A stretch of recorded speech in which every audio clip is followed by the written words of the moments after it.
Philippiens chapitre 4 et le verset 4. Réjouissez-vous toujours dans le Seigneur. Je le répète, réjouissez-vous. C'est le verset 4.4. Le 4.4, c'est un tout-terrain. C'est pour aller sur tous les terrains. Et je trouve que c'est formidable l'humour du Seigneur et puis aussi bien du fait que dans nos Bibles, en tout cas voilà, pour la plupart, c'est référencé de cette manière. 4-4. Et moi, ça me fait penser, il faut mettre les roues, il faut mettre le véhicule en 4x4. J'ai eu l'occasion de conduire un 4x4. C'est différent quand on est sur certains terrains qui sont accidentés, qui sont difficiles.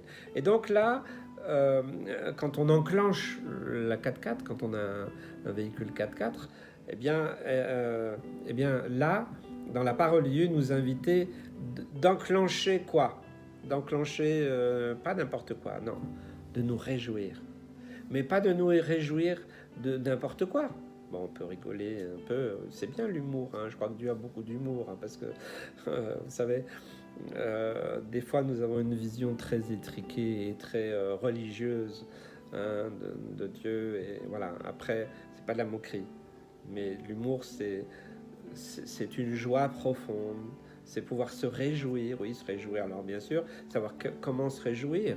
On se réjouit non pas du malheur ou des autres, mais on se réjouit de ce que les autres réussissent, voilà. Mais la réjouissance dans le Seigneur, c'est chaque instant, eh bien, nous savons que Dieu est là, qu'il nous aime, qu'il nous accompagne. Vous savez, j'ai fait des IRM, j'en ai fait encore un ce matin, et en plus c'était un examen assez long. Eh bien, qu'est-ce que j'ai fait? Eh bien, moi, dans cet IRM, je me suis réjoui. J'ai prié, j'ai loué le Seigneur. J'ai remercié Seigneur. Oh, merci Seigneur, merci pour ton amour, merci pour ta grâce. Puis ça m'a permis d'être en paix et puis de passer ce moment, même si ce n'était pas agréable du tout. Réjouissez-vous toujours dans le Seigneur. Est-ce qu'on doit se réjouir du malheur? Non, certainement pas. Certainement pas. Il y a d'autres textes qui parlent qu'il faut pleurer avec ceux qui pleurent, puis se réjouir avec ceux qui réjouissent. Mais la réjouissance dont il est question ici, c'est un état de vie, de cœur. C'est un état intérieur. Je peux vivre des choses difficiles, mais intérieurement, je suis dans la joie et dans la paix. C'est pas incompatible. Parce que notre joie ne vient pas des temps, des circonstances, des événements. Sinon, nous sommes des chrétiens ballottés, et quoi que notre foi, elle vacille entre si ça va bien ou si ça va pas bien. C'est pas ça la foi. Dans ce cas-là, il va falloir remettre de l'ordre.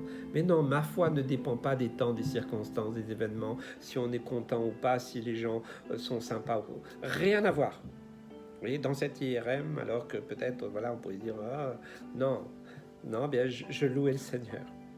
Déjà, le premier IRM que j'ai passé, je parlais en langue, en fermant les yeux. Et alors, après, le résultat, c'est qu'il y a plein de signaux. Bon, je verrai ma neurologue, je lui dirai... je pensais parce que j'étais en train de prier et que tous ces signaux qu'ils ont vus, c'est pas des problèmes, mais c'est plus une activité. Voilà.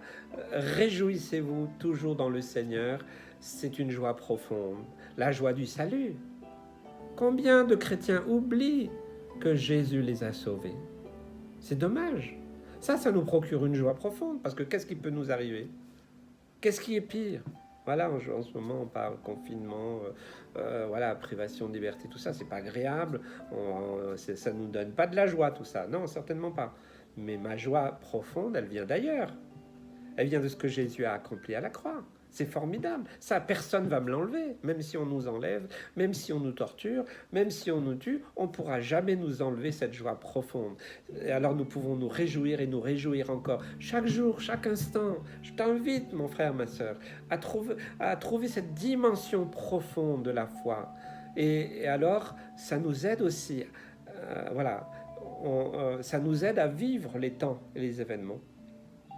C'est pas une joie béate ou idiote, pas du tout. C'est pas la pensée positive, c'est pas nier la situation, parce que tout ça, ce sont pas des attitudes responsables et même chrétiennes, pas du tout. Mais notre joie est vraiment profonde. Même quand tu es attaqué, combien de fois j'ai vécu ça quand j'étais accusé ou attaqué de tous les côtés. C'était dur, difficile. Mais quand je me suis blotti dans les bras du Seigneur, moi j'aime me blottir dans ses bras. Et alors, la joie est là. La joie parce qu'il m'a sauvé. Parce que rien ni personne ne pourra enlever cette assurance, cette bénédiction. C'est le principal. Alors réjouis-toi, mon frère, ma soeur, au-delà des circonstances.